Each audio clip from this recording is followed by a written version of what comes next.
এইচএসসিতে প্রাপ্ত রেজাল্ট যদি ভালো না হয় তাহলে আল্লাহ রাসূলের হাদিস অনুযায়ী তুমি ধ্বংসের দিকে এগিয়ে যাচ্ছ, কল্যাণের দিকে নয়। প্রিয় শিক্ষার্থী, মনে রাখবে এই শিক্ষা প্রতিষ্ঠানে শিক্ষা অর্জন করা তোমার বাবা মায়ের স্বপ্ন নয়।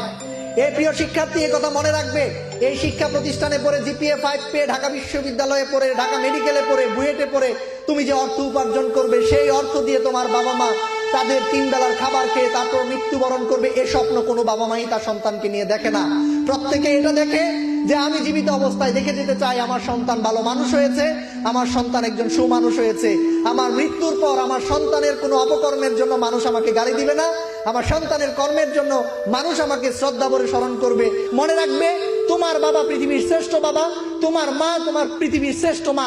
এটি যদি বিশ্বাস করতে না পারো এবং মঞ্চে যদি তোমার বাবা মাকে সে সম্মান তুমি দিতে না পারো, তাহলে তুমি আদর্শ সন্তান হিসেবে ওই পৃথিবীতে নিজের পরিচয়কে জানান দিতে পারোনি। স্মার্টনেস হলো জ্ঞানের গভীরতার মধ্যে, তোমাদেরকে নলেজ পাওয়ার অর্জন করতে হবে।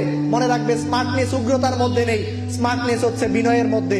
মনে রাখবে, ক্ষমতা প্রদর্শনের মধ্যে স্মার্টনেস নাই, মনে রাখবে বিনয়ের মধ্যে স্মার্টনেস রয়েছে।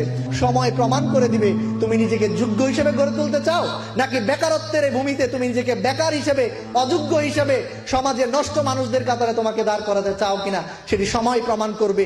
সেটি তোমার আন্তরিকতা, তোমার চেষ্টা, তোমার যে পরিকল্পনা আছে সেটি কতটুকু বাস্তবায়ন তুমি করতে পারছো তার উপর নির্ভর করবে তোমার জীবনের সফলতা।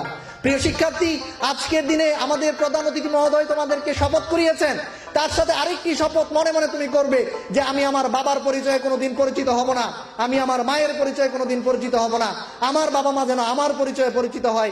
সে প্রত্যয়, সে আত্মবিশ্বাস, সে আত্মপ্রত্যয় নিজের মধ্যে তৈরি করবে। জন্ম হোক যথাযথ, কর্ম হোক ভালো, জন্ম যেখানেই হোক না কেন কর্মটা যেন ভালো হয়।